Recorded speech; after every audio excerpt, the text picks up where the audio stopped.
Hello साथियों, स्वागत है आपका मेरे यूट्यूब चैनल LKSS अकेडमी में।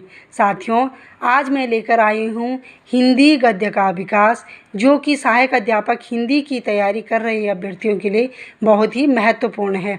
आज हम देखेंगे हिंदी गद्य का विकास से संबंधित कुछ कवियों की रचनाएँ।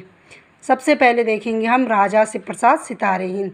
राजा शिव प्रसाद सितारे हिंद का जन्म 1823 ईस्वी में हुआ था और इनकी मृत्यु 1895 ईस्वी में हुई थी। कब हुई थी? राजा शिव प्रसाद सितारे हिंद का जन्म 1823 ईस्वी में और मृत्यु 1895 ईस्वी में हुई थी। सितारे हिंद भारतेंदु के विद्यागुरु थे। भारतेंदु के विद्यागुरु कौन थे? राजा शिव प्रसाद सितारे हिंद भारतेंदु के विद्यागुरु थे। सितारे हिंद सन 1856 ईस्वी में शिक्षा विभाग के इंस्पेक्टर नियुक्त हुए। 1856 ईस्वी में राजा शिव प्रसाद सितारे हिंद को शिक्षा विभाग के इंस्पेक्टर के पद पर नियुक्त किया गया।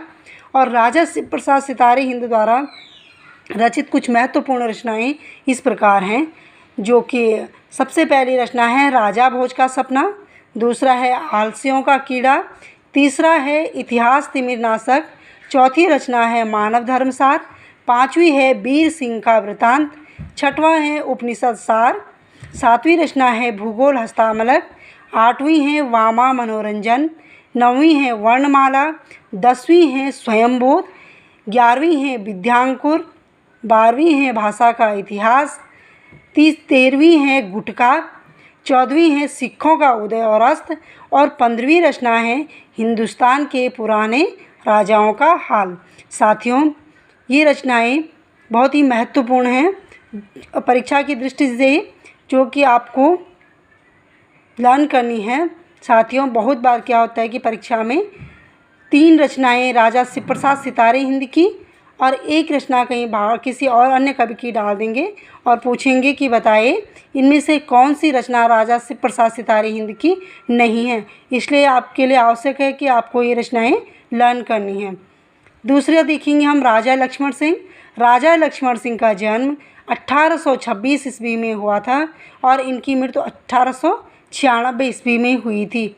बहुत बार परीक्षा में कवियों का जन्म काल के अनुसार सही क्रम में लगाने के लिए प्रश्न आता है, इसलिए आपको ध्यान देने योग्य बात है कि पहले राजा शिव प्रसाद सितारे हिंद का जन्म होता है और उसके बाद राजा लक्ष्मण सिंह का जन्म होता है। राजा लक्ष्मण सिंह ने कालिदास के 3 ग्रंथों का अनुवाद हिंदी में किया, जो कि इस प्रकार हैं। पहली है शकुंतला। शकुंतला जो कि कालिदास द्वारा रचित नाटक है ये, और इसका अनुवाद राजा लक्ष्मण सिंह ने 1862 ईस्वी में किया। दूसरी रचना है कालिदास की रघुवंश। इसका अनुवाद राजा लक्ष्मण सिंह ने 1878 में किया। और तीसरी रचना है कालिदास द्वारा रचित मेघदूत। इसका अनुवाद राजा लक्ष्मण सिंह ने 1882 ईस्वी में किया।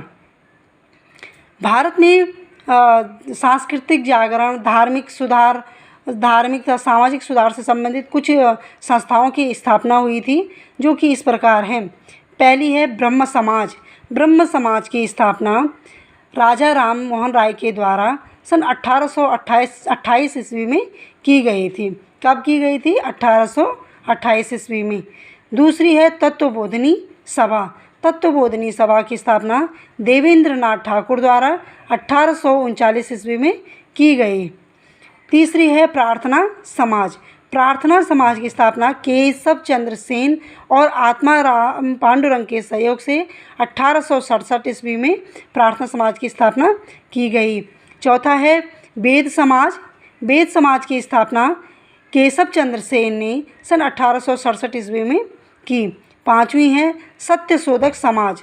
सत्यशोधक समाज की स्थापना ज्योतिबा बाई फुले द्वारा सन 1873 ईस्वी में की गई। उसके बाद है आर्य समाज। आर्य समाज की स्थापना दयानंद सरस्वती ने सन 1875 ईस्वी में की। थियोसॉफिकल सोसाइटी की स्थापना ब्लाउत्स्की और कर्नल अलकॉट द्वारा 1882 ईस्वी में की गई। और आठवीं है रामकृष्ण मिशन। रामकृष्ण मिशन की स्थापना स्वामी विवेकानंद द्वारा सन 1897 ईस्वी में की गई। साथियों आज के लिए इतना ही, मिलते हैं फिर अगले वीडियो में। तब तक के लिए धन्यवाद। शुभ रात्रि।